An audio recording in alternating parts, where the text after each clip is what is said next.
Welcome to episode 6 of Let's Rage Together, a podcast where two friends talk about the politics of total liberation and related topics. We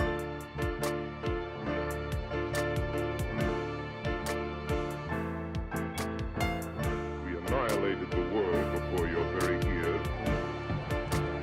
You can't handle the truth.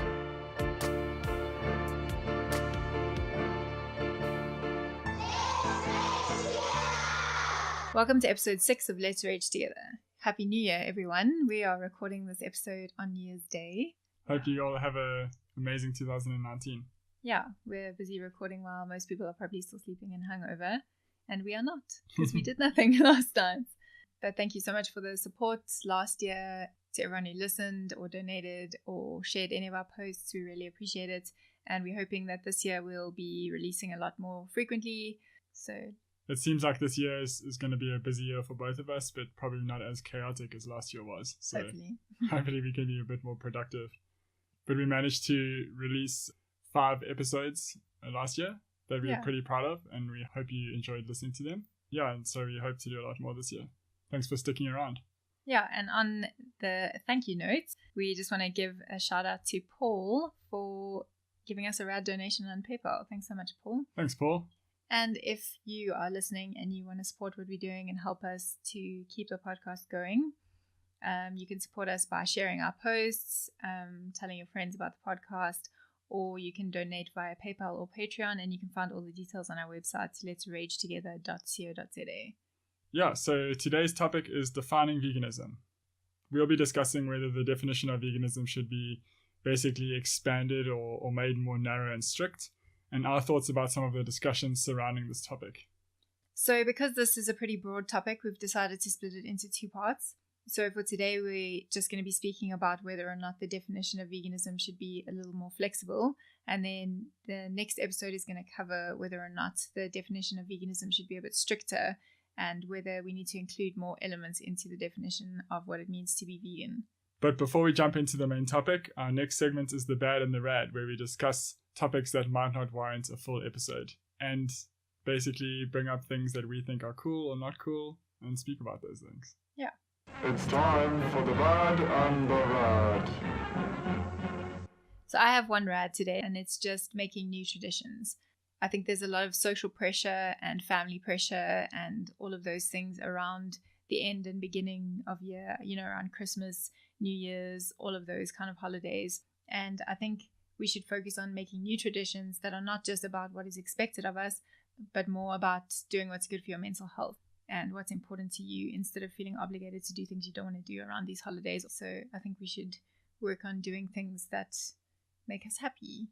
Yeah, I totally agree. I mean, I think if you need to take your holiday to recover from the year and spend time by yourself, then do that. We shouldn't need to apologize or feel bad because we aren't feeling up to being around like 30 people every day for 2 weeks, Yeah, and even things like New Year's Eve, I find that such a stupid tradition in a lot of ways. It's just another day. And yes, it can be pretty positive to have this fresh start and setting goals and all of those things. But for the most part, it just adds pressure and expectation to people to go out and have this amazing time. And what is the point, really? You end up just risking your life driving when people are drinking and driving. Yeah. When really it's just another day, and it's just a marker in the calendar. It's really nothing. Yeah. And I think it does add a lot of pressure. I personally feel when it gets to end of the year that I start to think about, what am I going to say about the year? How should I think about my past year? What goals should I set for next year? Yeah. And there is a lot of pressure on this whole new year, new you vibe, which is silly as well. You're still the same person. You should always be changing 365 days a year. You shouldn't wait for the end of the year to suddenly reinvent yourself. Yeah. Just grow and change and develop yourself wherever and whenever you can. And if right now you're feeling shitty and you're not in a good space to recreate this new you, that's fine. Exactly. I think a lot of us had a really difficult 2018, and it's okay to be okay with just realizing I survived and I made it through. Yeah. Instead of trying to reinvent your whole person. Yeah, exactly. So here's to new traditions and doing what makes you happy and not caring about social norms. What's your rad, Pete? So talking about friends, my rad for today is friends who are honest and who ground you and who make you a better person by being honest. My friend Bronson in the UK sent me a message saying some feedback on your latest podcast. So he's actually referring to episode 4 that we did on travel and plastic. He said some feedback on your latest podcast. It's pronounced fish, not fush. Spelled F-I-S-H and not F-U-S-H. Please address this issue in your next episode. Bronson, I totally agree. Please say it again. Fish. You guys are making fun of my Durban accent and I don't appreciate it. Durban brew. Can you also please say social media? Social media. And South Africa. South Africa. Usually Pete says social media and South Africa. Bullshit. Let's move on. Tell me about your bad, T. Don't you like the fish in South Africa that you can post on social media, Pete? Come on. Anyway, moving on. My bad. We normally start with bad, don't we? I don't know. Anyway, my bad is also a pretty simple one. Also to do with the new year and all of that stuff. Fireworks. I fucking hate fireworks. Why are people still using them? I don't know. Especially because there are fireworks that don't make sounds. Yeah, I mean, that's fine. If you want to look at lights in the sky, whatever, if that's your thing. But every single year, there are these insanely loud fireworks and people just don't realize you're like devastating wildlife and birds and domestic animals as well. I wish people would just go and volunteer at an animal shelter and realize that some dogs are going to like jump into palisade fencing to get away from the sound. Anyway, that's just my little gripe. So do you have a bad, Pete? So my bad for today is centrism. I've noticed that a lot more people, even people who I wouldn't expect, have extremely centrist politics, and it really has been bothering me a lot lately. If I hear one more person speak about Jordan fucking Peterson's 12 Rules to Life book or something, I'm going to facepalm myself. Centrism is not okay politics to have. Like, it is sitting on the fence, and you need to fucking pick a side. Yeah, it's kind of a cop-out to just be like, let's just let everyone talk and let's just make everyone be friends. Like, it's just not going to happen. Yeah, and exactly, this is the thing. So you'll say Nazis are fine to have their opinions because I can have my opinion. It doesn't work like that because basically you're justifying hate speech under the banner of free speech. Yeah. And I was having a conversation with my friend Elaine recently, and he was saying how the centrism of today, in air quotes, resembles far-right politics, even of 15 years ago. And I think a lot of people need to be really careful of their stance on things. An opinion is not just an opinion regardless. It's like that meme that you sent me recently that said, what's the problem if your favorite color is blue and my favorite color is waterboarding other people? Yeah. You know? Can't we all just get along? Yeah. So really, I think we need to pick a side, realize what's right and wrong.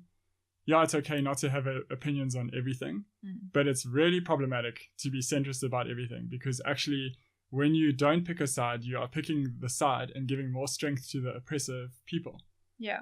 So that's been bothering me a lot. I mean, I could speak a lot more about this, but in the interest of getting onto the main topic, that was my bad. Yeah, we'll leave the rest of that debate for another day, shall we? So moving on to the main topic of defining veganism. We thought we should start with actually defining veganism. Cool. So the definition straight from the Vegan Society website. Veganism is a way of living which seeks to exclude, as far as possible and practicable, all forms of exploitation of and cruelty to animals for food, clothing, or any other purpose. So it seems pretty straightforward, you would think. Yeah. But there's so much debate around what should and shouldn't be included in veganism and who is and isn't really vegan. So are there any kind of parts of that definition that you find confusing, Pete? Firstly, practicable means able to be practiced. A lot of people read the definition as far as it's possible and practical. It's practicable. So it's like, as you are able to do it in your everyday life, for people who might find that confusing. But maybe when they say animals, does it include human and non-human animals? Because I personally do include humans in that. But it makes it a lot more complex. Yeah, I think including humans does make it more complex, but also raises important points about the definition of veganism. But I think it's pretty implied here that animals in the definition is referring to non-human animals. And I think that's what a lot of people kind of use when they say veganism is about the animals, leave all the other issues out of it. You know, this is the one cause for the animals, which is problematic for a whole lot of reasons. But I think the definition as it stands does kind of imply that it's non-human animals. Yeah, I think I kind of latch onto where it says all forms of exploitation. Yeah. So to me, if you are having a stance against a form of exploitation, it's a political stance. And I think to me, it's a natural progression from when you start caring about animal exploitation to any form of exploitation of anyone, human or non-human, who has less privilege than you. So is it still vegan to exploit other people?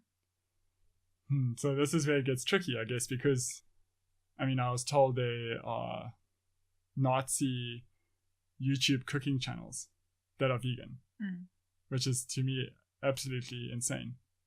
And I mean, we know from experience and from the things you read that you also get misogynist vegans. Yeah.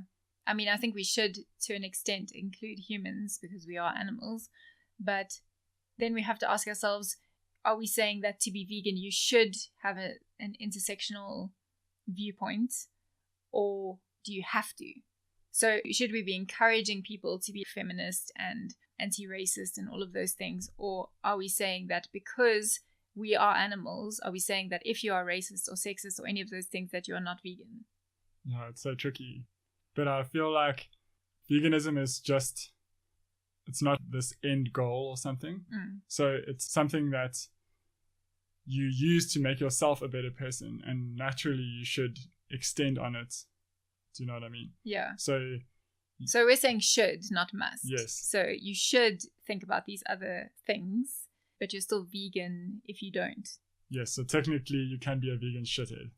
Yeah, you can be sexist and vegan. I just want to say, if there are any weird sounds, it's because we're surrounded by animals. We had the door closed where we were recording, and my dog Josie insisted on scratching incessantly and whining. So she is now curled up on Pete's lap, and Zoe, my cat, is currently on the table.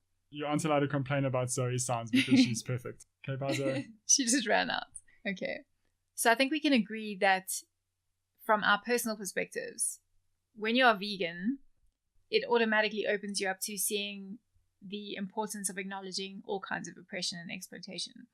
I don't think it should be included as part of the definition that you have to acknowledge all of these things, because we all still do have problematic ways of thinking and problematic behaviors. And I think it's something that we should be encouraged to consider, but it doesn't make you not vegan if you don't consider those things. Yeah, I agree. It should open you up to other forms of exploitation. I'm so often surprised by how many vegans do not give a shit about anything except for animals. Yeah, it's ridiculous. And to me, that does not make sense, because when I went vegan, it opened me up to everything. Yeah. But I understand what you mean. It does get complicated for me when you, for example, have someone who is like openly and proudly fascist or something and vegan, because they are actively trying to exploit and hate and get rid of others, versus maybe you have some built-in prejudices, whether it's racism or sexism or whatever, that you can work on, but that you aren't continuously engaging in. Yeah. So sometimes it's blurry for me, because I would really struggle to consider someone who was so hateful and actively exploiting other humans to think of them as vegan. Yeah, I agree with that. If you told me that you're a fascist and also vegan, I would find that really hard to believe, because I would think, how can you be vegan? Because to me, veganism is very ethics-based. So how can you understand the ethics and the empathy and the compassion required? Not necessarily compassion, but in most cases. How can you understand that level of empathy towards other species, and yet you cannot extend that same empathy and basic consideration for other people? Yeah. It doesn't make sense in my mind that you can actually do that. And part of me feels like, do you really understand the ethics of veganism if you don't understand the ethics of just not being a shit person? Exactly. How will you understand speciesism if you don't understand within your own species exploiting other people? Yeah, exactly. But at the same time, if we were sitting with a fascist right now, not that we'd ever be doing that. Why not, Taryn? Just because your favorite color is blue. And their favorite color is like... killing people. Yeah. Can't we just all get along? But yeah, I mean, if we were sitting with a fascist right now and they did not use any animal products in any area of their life because they care about animals, would we really be able to say to them, but you're not vegan? I would. Or it would kind of be irrelevant to me. I guess technically, okay, yeah, but they would be an idiot. I don't know. So you would say that they're vegan? So hard to answer that because I don't want to say yes, but that's the thing. Like instinctively, I also am like, you can't be vegan. You cannot. Like you can't get it. Yeah. But if they are ticking all those boxes and not exploiting animals, then they're vegan. But they're just garbage vegans. But does it matter if they're vegan or not? Because just fuck off. No, it doesn't. No. But we're deconstructing veganism right now, so we need to get to the core of this definition. I think the difference for some people versus me in the way that I think about veganism is, for me, veganism is a political stance on a social injustice. So very much like feminism or anti-racism, it is a political stance, as I said. So maybe you could argue that when you include animal liberation politics in your veganism, then it has to include human animals. Yes. Because that is about liberation, and animal liberation and human liberation has to be the same struggle, or it's not an effective movement. Yes, I agree with that. You can be, for example, a sexist vegan. You are still a vegan, but you're not fighting for animal liberation because you can't have one without the other. And you don't understand veganism as a political stance. Yeah. It's just a lifestyle. So it could still be an ethical stance in the sense that you could genuinely adopt the ethics of veganism in terms of non-human animals. But if you do not adopt the ethics of all liberation, then you're not really fighting for animal liberation. Yeah, I think so. And your definition of veganism, or your understanding of it, is, I would argue, a lot weaker in terms of making the world a better place. Yeah, so I guess that covers the basic definition of veganism. But we also often hear a lot of other terms flying around related to veganism. The first one being Reducetarianism. Your favorite, Pete? For those who don't know, Reducetarianism is composed of individuals who are committed to eating less meat. Red meat, poultry, and seafood, highly speciesist terms right there, yeah, as well as less dairy and fewer eggs, regardless of the degree or motivation. This concept is appealing because not everyone is willing to follow an all-or-nothing diet. Facepalm. I'm rolling my eyes so hard right now. However, Reducetarianism is still inclusive of vegans, not me, vegetarians, and anyone else who reduces the amount of animal products in their diet. That was from reducetarian.org. So what do you think about that, Pete? I think it's fucking bullshit. Agreed. I cannot with this Reducetarian shit. For those who don't understand, the core argument that we have against Reducetarianism is that it makes people feel okay with exploiting some animals sometimes. Yeah. In which case you do not understand veganism and animal liberation. Yeah, and I think the main argument for Reducetarianism is, like they say, not everyone is willing to follow an all or nothing diet. Okay, firstly, who gives a shit? Because, for example, if you take racism, if you say, I'm not really willing to go for an all or nothing stance on racism, like I just want to be racist sometimes, why is this different? Why are we saying it's okay to kill and exploit animals sometimes? As long as you're doing it less, that's great. Yeah, and part of this contains ideas, like meat-free Mondays, for example. And the amount of people I've met who don't eat meat on Mondays and are just stuck there. Because how does it challenge them? You say, I didn't eat animal flesh today, so therefore I can eat it the rest of the days of the week and feel fine about myself. You do not have to eat or consume animals or their products. Ever at all. So if you could live your life without doing that, why wouldn't you do that? Yeah, I mean, if we can agree that this is wrong for animals, for the planet, for your health, why are we patting people on the back for doing it a little bit less? We wouldn't do it with any other social justice issue ever. Yeah. I don't get it.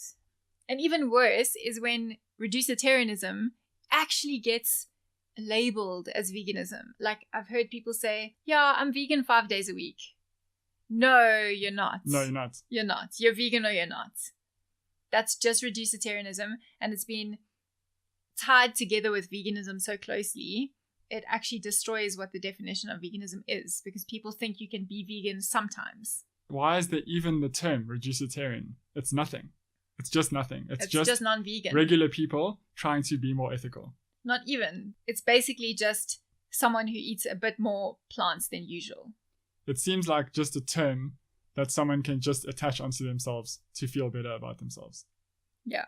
So another term related to Reducetarianism from one of the key proponents of Reducetarianism, Tobias Leonhardt, however you say his name. He's the author of How to Create a Vegan World. Most of you probably saw that he posted a photo sometime last year wearing a t-shirt that said vegan-ish. And the caption included a statement that accepting some built-in fuzziness may make us quibble less about who belongs or doesn't belong to the club, referring to veganism. Actually, one of our favorite podcasts, The Bearded Vegans, mentioned this in one of the episodes. So you should check them out. But I have to say, I just kind of agree with Andy's point from The Bearded Vegans, who said that the definition of veganism, as we read earlier, already contains the ish in it. Yeah. So as far as is possible and practicable, that's the fuzziness that Tobias is talking about. This extra fuzziness is just unnecessary. Exactly. I also really don't like his use of the word club. Veganism is not a club. That kind of mentality is the problem, which I get that he's trying to illustrate that it's some kind of cliquey thing. It's not. It's just ethics. Yeah. If you see it, like I said, as a political stance, you wouldn't say that you are part of a feminist club or anti-racist. I'd quite like to be part of a feminist club. Yeah, I mean... Who wants to be in my feminist club? That would be cool. Yeah, we should start a feminist club. But, you don't have to sometimes be okay with sexism. Yeah, I'm not going to wear a shirt that says feminist-ish. Yeah, or anti-racist-ish. If you see it for what it is, as a social justice movement, that is, to me, like really watering down and relaxing something that shouldn't be relaxed. Yeah, I just think that's ridiculous to even suggest saying veganish. Yeah, because it already, like we said, contains the fuzziness. And veganism has never claimed to be, and it shouldn't, so don't listen to vegans who tell you this, but it's not cruelty-free. You aren't living a lifestyle where you aren't harming anyone. Yeah. Just by being alive and on the earth, you are consuming and therefore harming others. Yeah. You can argue about the animals that get killed when monoculture crops are harvested. Sure, that is going to happen regardless of whether you're eating animals or not eating animals directly. But let's rather just not eat the animals directly and contribute to the least harm possible. Yeah, exactly. So I agree. I think it's a pointless thing to argue about. And I just wanted to go back to your points that you made about people who say that they are vegan, for example, 5 days a week, and how that means that you actually aren't vegan. And I think a lot of people confuse veganism for being plant-based. Yeah.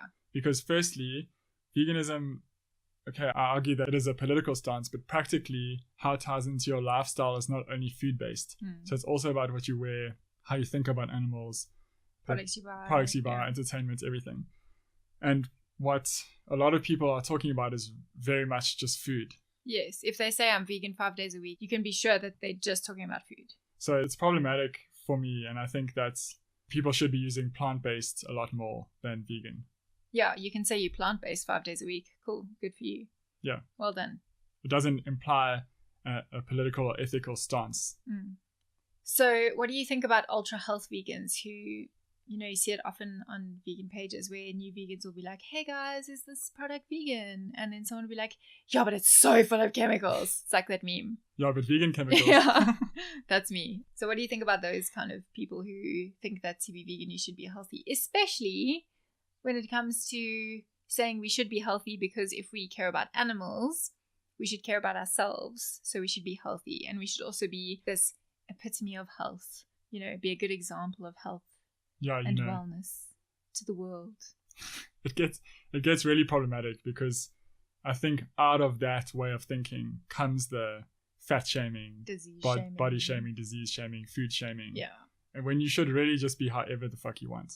I think maybe out of a place of concern, you could tell someone, to be more effective for animals, I would feel better if you took better care of yourself. No, I don't think you should do that ever. But if you care about someone as a friend, yes, and you can see they're not taking care of themselves, then be like, yo, Pete, I think you should take better care of yourself because I don't want you to die. That's exactly what I'm saying. Not making a call on like, oh, I think you'd be more effective if you looked after yourself better. Because No, you're we're right. all shit to ourselves, let's be honest. You're right. But I'm saying that you don't make claims for everyone. If you are going to tell someone, please eat healthier. No, you don't tell someone that ever. But like, what about someone you really care about? Because you care about them. But you don't ask them to eat healthier ever. That's true. If you think they're being unhealthy, like, you're probably being unhealthy in some other way. Maybe you like beating yourself up mentally every day. Everyone has different degrees of health, and you shouldn't be telling anyone how to live their lives. You could say, hey, if you ever want to join me in trying to eat healthy, let me know. That's cool. Okay. I actually totally agree with you. Also, don't you dare tell me to eat healthy ever, because I'll fight you. I'm not the person that's going to do that, and you know that. Yeah, no, because you eat trash. Yeah. But I think it's... We're actually trash vegans, aren't we? Yeah, totally. But I think it is total bullshit to say that health has to be included in veganism. More bullshit than anything else is, actually. Yeah, and you can still get sick and die if you're vegan. Just saying. There's a book that I've been wanting to read called Even Vegans Die. Yes. I think it was co-authored by Carol Adams. So that's a cool book to check out, maybe. So you can be unhealthy and vegan and eat all the treats. It's fine. Yeah. Veganism is political. It's not health-based. Completely agree. But if you want to be a super fit, ultra healthy, plant-based warrior, rad. High five to you. Yeah. But also, can you not wear leather and all of that stuff? But also, can you not tell us all about it? Yeah. Also, can you let me eat my chemicals? Because everything's chemicals, actually. That actually also irritates me when people are like, oh, it's so full of chemicals. Literally everything is a chemical. You are breathing chemicals. Your body is made of chemicals. Yeah. Anyway. All things that are processed, right? Because everything is processed. Picking an apple is a process. Not really. It is. Cutting the apple is a process, right? I don't know if you like using the right definition there, though. Okay, I guess people are worried about highly processed foods. Yes. And processing in the sense of actually changing its form. Okay, but it's vegan processing. Anyway, next question. Is it vegan to kill insects? Please correct me if I'm wrong, anyone who's listening and you know better. But I have heard of groups of people within Buddhism who don't go out at night, for example, for fear of stepping on insects. Or people who won't drive cars because of the amount of insects they kill. Unfortunately, I don't think that this is something that we can really avoid living in the modern world. But I think it goes back to what is possible and practicable. I mean, most of us are trapped within the capitalist system, this industrialized world that we live in, and you have to survive. And part of that is going to involve killing insects. It's again why I say veganism cannot make the claim that it's cruelty-free, because insects will die. But what about intentional killing? So like if you have insects in your house, I think most vegans can agree if you've got a spider in your house, you just kind of pick him up and put him outside. Yeah. But what about a fly? In 2016, I was in India at this place, Sadhana Forest, and the founder of it, Aviram, spoke about this, and someone asked him about insects because there are a lot of mosquitoes there. And I'll be honest that I'm very speciesist when it comes to mosquitoes, and I hate them. But do you kill them, you murderous? And I have. Shit. I have. And he responded that he lets them land on him and lets them bite him. And he will lightly shoo them away so that he doesn't injure them. He is a better human than me. I'll crush that, Mozzie. I can't believe I just laughed at that. I feel legitimately bad though. Like when there are mosquitoes in the room, I really don't want to kill them, and I try with citronella and all of that shit, but sometimes they just will not leave. And you cannot just lightly shoo them away at 2 a.m. when you're trying to sleep. Maybe we aren't vegan. Maybe. I would say that it is important to expand your circle of compassion as wide as possible. Yeah. And don't actually maliciously kill insects. I don't know. Like, I can but see maybe you maliciously killing a mosquito. because you bit me. What if he didn't yet and he's just buzzing around your face? True. I'm terrible. You're going to vegan hell. I don't know. It's hard because on the one hand, I feel really bad even killing a mosquito, but it's just not practicable always to shoo them out. Yeah. But going back to the point of the question, I guess, is asking, should it be included in the definition? And I think if you did that, 99% of vegans would not be vegan anymore. Yeah. Just because how can you know if you're walking in the grass, if you're crushing a spider or some kind of bug or insect? What if you're driving your car? At least like 1 or 2 insects. Those are accidental though. Yeah. But I guess I've if you fallen know... into my own logic trap here. No, but I guess if you walk across the grass, you should know that you're probably going to kill at least 10 insects versus 1 mosquito, maybe, in summer on any given night. So if we go from a more utilitarian perspective, then I guess it's safer to kill a mosquito in terms of ethics than walk on the grass. But it's just a bit ridiculous to be like, if you kill any insects, you're not vegan. I would say it's impossible because we're going to get ourselves into a spiral of argument here where we end up saying you need to sit on a piece of concrete and be a breatharian and not move. Yeah, let's not even go there. Yeah. So I think it's still vegan to kill insects in situations where it's really difficult to avoid. Yeah. I think that's fair. Because if you said it's still vegan to kill insects, then you are going to start getting arguments from the people who are saying let's replace protein from cows and pigs and whatever animals with crickets and whatever to make burgers and stuff. And I feel like that's got a whole lot of other problems that you could do probably a whole another episode on. Yeah, I guess that has a lot to do with intention. Exactly. Yeah. I think if you just know that you're not going out to specifically harm anyone. But I do feel kind of bad actually talking about this, and I think I'm going to try to be nicer to mosquitoes. I think you should be, and I will too. Cool. But if that shithead bites me, it's going down. So, included in the definition of veganism is obviously not causing harm to animals. So, obviously, a lot of vegans are a big fan of rescuing animals. What do you feel about paying to so-called rescue animals? So, for example, seeing a puppy in a pet shop that is undernourished or sick or whatever, and you just want to get them out of that situation, or even farm animals, you know, being in a situation where they're going to get killed and paying the farmer to get them out of there to go to a sanctuary. What do you think about that? Is that vegan? I would argue that it's not. I mean, I know that sounds harsh, but arguing that you are liberating an animal by buying them from a pet shop is, to me, a ridiculous logic, because then you could argue that anyone who buys an animal from a pet shop is liberating them. So firstly, that is a deeply flawed logic to have. Yeah. And then also, to me, it shows a very deep misunderstanding of the way that economics work. That somehow you are saving an animal when really you are making space for more and you are contributing to the supply and demand chain. Yeah. So to me, that's like a very faulty, dangerous way of thinking. Yeah, I'd prefer if you just stole the puppy. Totally. Not that we are saying you should go and do this, but yeah, hypothetically, we support you doing that. Yeah, in a very theoretical sense only. Yes. I agree with you, I think, in that it is just increasing demand. But in the case of farm animals, sometimes there are situations where an animal is going to be killed, but where there's an opportunity to rescue, in inverted commas, that animal by paying, and the only way to get them out is to pay. I think that's a little bit different. Yeah, but I would first argue with the farmer and say, you're going to kill them anyway. Yeah. Please just give them to us. Or maybe liberate them, theoretically and hypothetically. But that's when most mink liberations have been done internationally. So you get those mink fur farms, and there's a night when basically their coats have reached not, I guess, like full value potential anymore, and where they just kill all of the ones left and then get new mink. That is most of the time when the mink are released. So the farmer wouldn't even be affected at all. You know, the mink just disappear, and then it's even less work for him to deal with, or for her to deal with. But do you think that that's maybe also helping him out?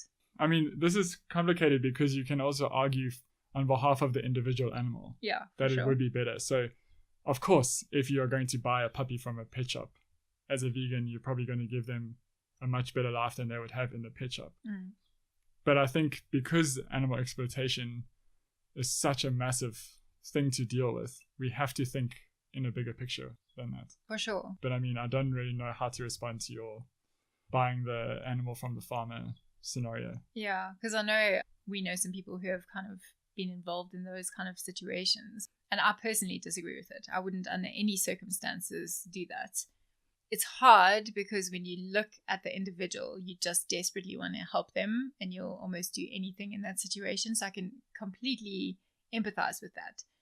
But I still don't think I would do it on principle, because if you look at the amount of sanctuary space available, it's very limited.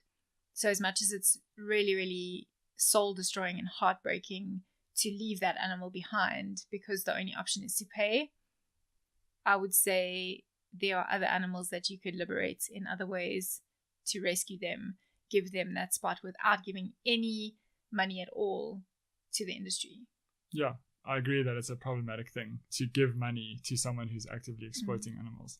And like I said, I can empathize with it in that desperate situation where you're looking at this animal who needs help, and the only way you can do that is to give money to help them. I still, on principle, would like to think that I would refuse. And I would try my best to negotiate or hypothetically arrange some kind of liberation. But I just think that you could find other animals to fill those spaces. There are so many animals in need. I don't think at this stage we need to be even considering giving money to anyone. One interesting case though that I came across in Thailand relating to your point is that there's an elephant sanctuary there called the Elephant Nature Foundation in Chiang Mai in Thailand. Basically an elephant sanctuary where you can go and feed and walk alongside the elephants, but you don't ride them, because the elephant riding industry is always cruel and exploitative. Yeah. It's not okay to ever do that. The woman that started and runs it, Lek, what she does in order to maintain a good rapport with the surrounding communities is she'll go into the community if there's an elephant that's being abused or being used for logging or riding or something, and sit with the chief or the people in charge of the village and ask them what they think they would have made in terms of income with that elephant, and then pays them what the future of that elephant would have provided, and then brings the elephant to the sanctuary. And I think that in that she's trying to make sure that they aren't going to buy another elephant. Yeah, I was going to ask that. Does that actually stop them from replacing that elephant? Yeah, I'm not sure. I mean, how they explained it was that she sees it as it being now unnecessary to use an elephant to make their money because they have the money they would have made. Yeah, I mean, I guess if animals are being used as a form of livelihood in a situation where people don't have another option, I think I would kind of support that. It's a tricky one. Yeah. But I think it's better than some alternatives. Yeah. I mean, that would be cool if there was some kind of evidence to show that that made them use that money for other ways of living, you know, as like a boost to changing their lifestyle, if that's possible for them, or just putting them in a situation where they're okay and they don't need to do that. Yeah. I guess just interesting concepts to think of. Yeah. What do you think of people who say it's too much effort or they don't want to worry about things like trace ingredients and e-numbers in food? I think I can understand it, especially for new vegans feeling overwhelmed and thinking, what are these e-numbers? What is all of this? But I think as soon as you're aware of that and you know that some of the e-numbers, for example, are not vegan, then you should avoid them as far as possible. I don't think it's an excuse to say, oh, but it's just a trace ingredient or it's just a small little thing. It doesn't matter. If you know it's there, you should avoid it. Or like vitamin D3 from sheep's wool or something. Once you've been informed about it, I don't think you could consider yourself vegan if you are knowingly consuming non-vegan things. Yeah. But if you first go vegan, like you said, and you've never even heard of vitamin D3, and so you're consuming things with it, I think you could still be considered vegan. There's nothing wrong with making a mistake, but if you become more informed, you should use that information to the best of your ability, because with the basic definition of veganism, as far as practicable and possible, if it's possible to avoid that product, you should. So should we say that it's included? Yes, I think if you're not concerned with e-numbers and things like that, I think in those situations you're not vegan if you're doing that. Yeah, because it's still coming from animal exploitation. I don't see why it would be different than eating one egg or something with a little bit of dairy. Yeah, if you're saying, oh, it's such a little amount or it's just an e-number, it's not a big thing, then where do you stop? So here's a question for you, Pete. Do you think it's vegan to use non-vegan items that you acquired from your pre-vegan days, like leather shoes, for example, or cosmetics that were tested on animals, or non-vegan products? I would argue that yes, you can still consider yourself vegan if you're using non-vegan items you purchased when you weren't vegan or that were given to you, because you aren't knowingly contributing actively to exploitation of animals. So, for example, I had suede shoes that I really liked, and then I went vegan. Personally, I couldn't wear them anymore, so I donated them to someone because I felt like weird wearing animal skin wrapped around my foot. Yeah. But if someone else, for example, didn't want to waste and buy new shoes and whatever, and they had them before they were vegan, then they went vegan and they still owned them, I don't see why it's an issue. I'm not sure what you think. Yeah, I tend to agree with you. I also, before I went vegan, I never really was a fan of things like leather and all of that, so that wasn't really a big deal for me going vegan. But I would have also been weirded out with using things like leather, although there were some sort of cosmetic products that I still used even when I went vegan, because I didn't want to buy extra stuff and waste and didn't have the money to replace everything. So I just kind of used everything till it was finished and then bought a vegan replacement. And I don't think there's anything wrong with that. I think also if we are looking at the bigger picture and talking about being anti-capitalist and being aware of plastic and waste and all of those things, it's silly to just throw everything out and buy new things just because you've gone vegan, because that's causing a whole lot of other damage anyway. Yeah. So I think it's very much a personal choice in this aspect. Like you say, you're not increasing demand by just using what you have. But when it comes to clothing and things like that can be reused, I would donate to charity. Maybe someone can get use out of it without buying a new leather item, for example. But I don't think there's anything wrong with even wearing leather shoes until they're worn out if you have them. Or wearing a leather jacket, for example, because it's really difficult to tell now with the synthetics whether something is real leather or not, or real suede or not. And people could argue that by wearing those things, you are normalizing wearing animal skins or whatever. I mean, I think faux fur is more problematic for some reasons, but I don't see how wearing pleather versus something that's leather that you had before you were vegan is going to be too much of an issue in that sense. Yeah, you're not normalizing it any more than wearing a fake alternative. Yeah. I think for me, like I said, leather would freak me out. And I think the reason fur freaks out a lot more people is because it looks so much more like the animal itself. Yeah. So I think that's kind of offensive to a lot of people. But at the same time, there's a lot of faux fur, although it's questionable sometimes whether it is actually faux fur if it's labeled that way. But guys, fur's gross anyway. Just stop wearing any version of it. Yeah, it looks so gross anyway. Just stop. You don't need it. Yeah, please stop.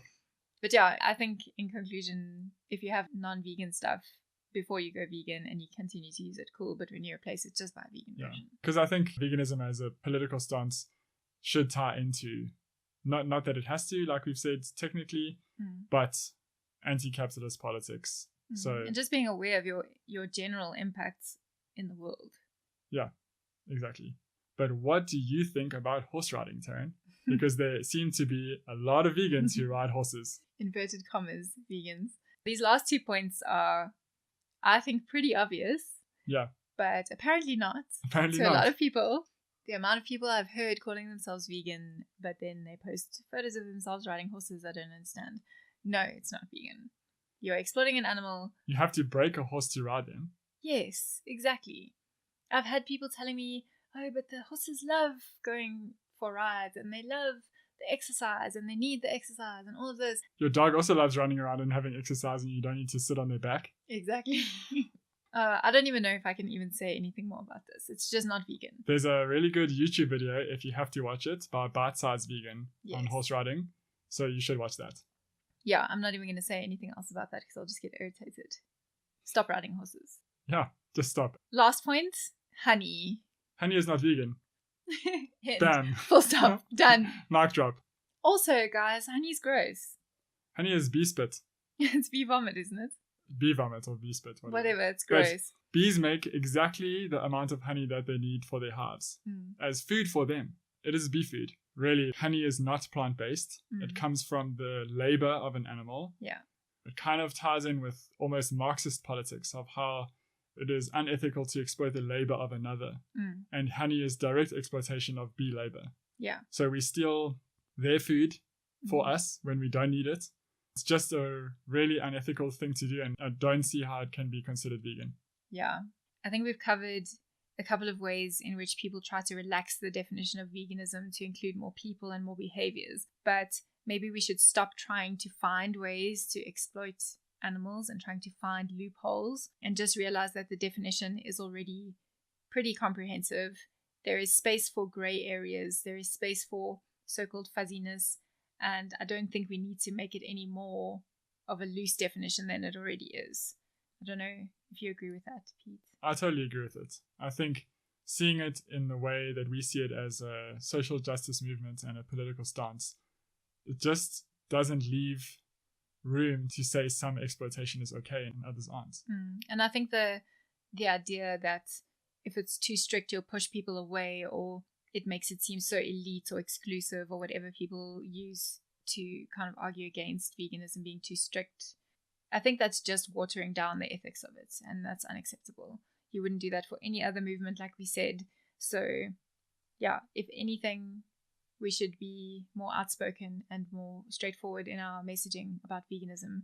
Yeah, and I think veganism should be seen also as a thing that expands how ethical you are as a human being and just trying to be better. So let's not try find ways to be more selfish, but find ways to continuously make ourselves better, more conscious, more compassionate, more empathetic, more loving people. Exactly. In the next episode, we'll be discussing whether or not the definition should actually be narrowed and more specific. So thank you for listening, everyone. We hope you enjoyed the episode. If you have any questions or comments or feedback that you want to send us, please email us at letsragetogetherpodcast@gmail.com. Or check out our website, letsragetogether.co.za. That has the links to all of our social media and the Patreon. Don't laugh at how I say social media. And our PayPal and Patreon links and everything.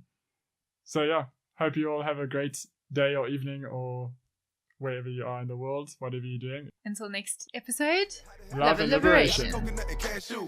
Barbecue sliders out of jackfruit. And it tastes so good, gotta grab two. And desserts, they about to get smashed too. Got vanilla cookies, eat them like it's nothing. Got the lemon and the blueberry muffin. I got sweet potato, apple pie, and pumpkin. Taste buds and bean pies are jumping. Got cupcakes, raspberry icing. Top it off with coffee and some light cream. Or the vegan cookie dough vanilla ice cream. Need a plate for your leash? Tell me what you need, I got beans, greens, potatoes, tomatoes, lamb, rams, pork, beans, greens, potatoes, tomatoes, chicken, turkeys, rat. Let's go again. Beans, greens, potatoes, No room tomatoes, for the- lamb, rams, pork, But you know I got- beans, greens, potatoes, tomatoes, No. chicken, turkeys, Let's go again. beans, greens, potatoes, tomatoes, beans, greens, potatoes, tomatoes, beans, greens,